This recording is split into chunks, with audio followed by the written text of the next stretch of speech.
Hello, it's Mr. Westra here with Half Brother Reading 22, part number 1. Just to give you a heads up and a sense of where we've been. So the learning chair was shown on 60 Minutes, the news program. Also, Ben is experiencing the fallout from calling Jennifer a bitch at the dance. He's been reduced to feeling like a cockroach scurrying around school. And also Ben finds out that Richard is working on another experiment with rats. So here we go. This is Half Brother 22. We're going to read from pages 234 to 248. Chapter 17, Slow Learner. At breakfast, Dad wasn't reading the newspaper, and Mum wasn't talking much. She wouldn't look him in the eye, and she was super polite and formal whenever she asked for something. "Could you pass the butter, please? Thank you very much." Zan was in his suite with the students, so it was just the three of us around the table. I could tell she was angry at Dad. Really angry. It was 4 days after Christmas. A feeling of dread had begun to expand in my stomach, and I could barely spoon down the last of my cornflakes. "What's going on?" I asked finally. "There's no easy way to tell you this, Ben," Dad said. "We're shutting down the project." Right away I looked at Mum. I didn't know why. Maybe just to make sure it was really true. She was staring at the table. "But why would you do that?" I demanded. I saw Dad's chest rise, then fall. "Zan's not learning language." It was like being told something so obviously untrue you didn't know what to say. "The sun won't be coming up today, Ben. Your mother and I are aliens from another planet. Sorry." Again I looked at Mum, shaking my head. Dad might as well have been from another planet. He wasn't making any sense. "Who says?" I said. "Who says he's not learning?" "Greg and I have gone through the videotapes," he began, but I cut him off. "So it's Greg who doesn't think he's learning?" "We've watched the tapes together and it's clear Zan's mimicking us. He's very clever, Ben. There's no question. He watches us signing and he watches for our cues."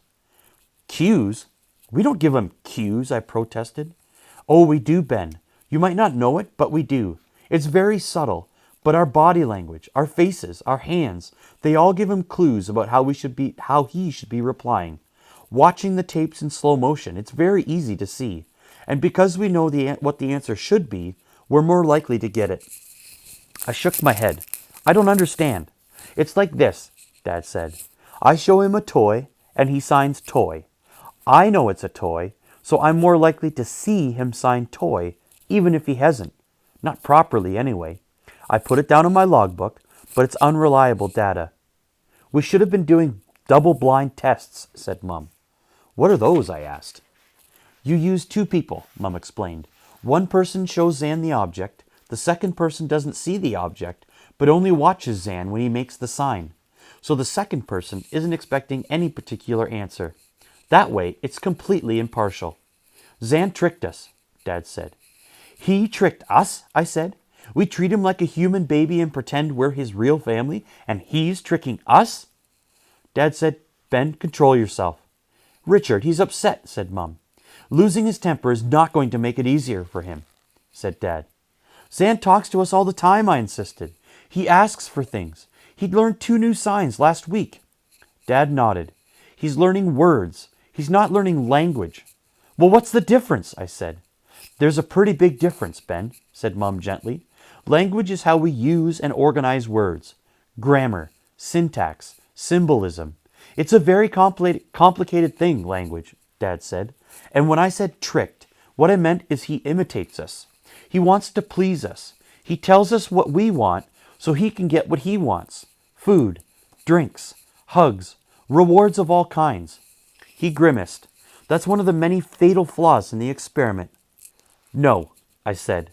"I thought of Zan lying in the backyard, telling me about the birds.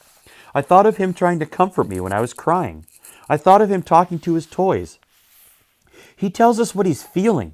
He talks to himself. He's not doing that to please us. Isn't that language?" "Those are very good questions, Ben," Mum said. "I'm not sure your father has taken them into account." "Zan knows certain signs. There's no doubt about that," said Dad impatiently. "The question is, he's not meeting the definition of language I set out in the experiment." "So give him more time," I said. "He's only 1.5. You said this was supposed to go on for years. How come he has to learn so fast? 2 words a week isn't fast enough for you? Maybe he's a slow learner like me. I was shouting now. How smart does he have to be before you love him? There was a silence, and I saw Mum look away. I thought her eyes were filled with tears. This, said Dad calmly, is not about love, Ben. It was never meant to be. I'm not punishing Zan. I'm just saying he's not learning language and likely never will. I was desperate now, talking fast. So just fix the stuff you were doing wrong. Stop the rewards and do those double-blind things. There are other problems too, and the most important thing, said Dad, is that Greg has lost faith in the project. What does Greg know? I said. He's hardly spent any time at all with Zan, not compared with the rest of us. He's watched the footage over and over, said Dad. He's correlated it with the data we've collected. Well, Greg's wrong. I couldn't believe I'd liked him at first. Why can't he be wrong? He's one of the most preeminent scientists in his field. Better than you? I said tauntingly, wanting to hurt him. Better than Dr. Tomlin? I'm not a linguist, Ben. He is. Well, get someone else, I said. It's not so simple. Without Greg, any possible money from the U.S. dries up, and there's virtually no hope of getting our big Canadian grant. I thought of all the months of work that had been going into the application. But you're going to apply, right? He shook his head. There's no point. The experiment's contaminated. We've contaminated it with our mistakes. We've been turned down once before. A second rejection would be very damaging. For who? I said. For my reputation as a scientist, said Dad. It's best to wind down the experiment quietly, publish our findings, which are fascinating in themselves. But the outcome was not what I'd hoped for. Outcome. Another one of Dad's icy cold words. So no more money for the project, I said. He shook his head. We still have enough money to get us through to the spring. I felt myself start to shake. Okay, but we keep Zan, right? Mum and Dad looked at each other. Mum said, We're looking into our options, Ben. Don't lie to him, said Dad. We can't keep Zan here. All the money that paid for his handlers, the equipment, the food, we just don't have it. So, he can still live with us. His food isn't so expensive. It's not like he's an elephant or anything. And who's going to look after him? Dad asked. We all will. I will. Dad shook his head. When you're at school? I'm at work all day, and your mother has her own work to do. She has to finish her thesis. Zan requires a full-time caregiver, an army of caregivers. Well, I said, struggling, there's got to be some other way. Zan's not a baby anymore. He's getting harder to manage. I knew this much was true. It wasn't just that he bit. It was his growing strength. He could rip cabinets off walls. Soon he'd be able to punch holes through them. I'd read Mom's books on chimps in the wild. With every month, Zan would only get bigger and stronger. But he's part of our family, I said. That was the deal. He belongs with us. Dad smiled at me, and it was meant to be a kind smile, but I hated it.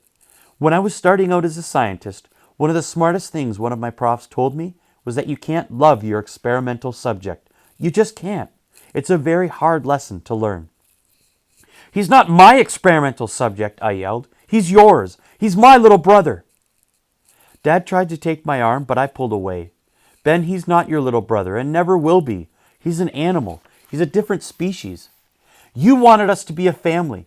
No one asked what I thought about this. Not at the beginning and not now. I say he stays. It's not up to you. He thinks he's one of us. You promised him. That was necessary for the experiment. You made him call you Dad, I said. I can't believe you did that. You never wanted to be his dad. It was all just a game to you, a trick. Dad shook his head. He stays with us, I repeated. No, he stays, I said again, and started crying, and that made me mad. I wouldn't be weak in front of him. Anger, welcome anger, flooded me. The hair on my body rose. I pushed back from the table so sharply the chair fell over with a bang. The sound was like a trigger. My whole body tensed, ready for fight. I saw Dad's calm, controlled face, and I went for him, pushing him hard by the shoulders once, twice, until he stood and tried to grab my arms to stop me. Feeling myself pinned filled me with rage. His hands closed around my upper arms. I did what Zan would have done. I bit him. My teeth went down hard, but hit his wedding ring instead of flesh. It gave him time to pull free. He shoved me backwards so hard I fell on the floor.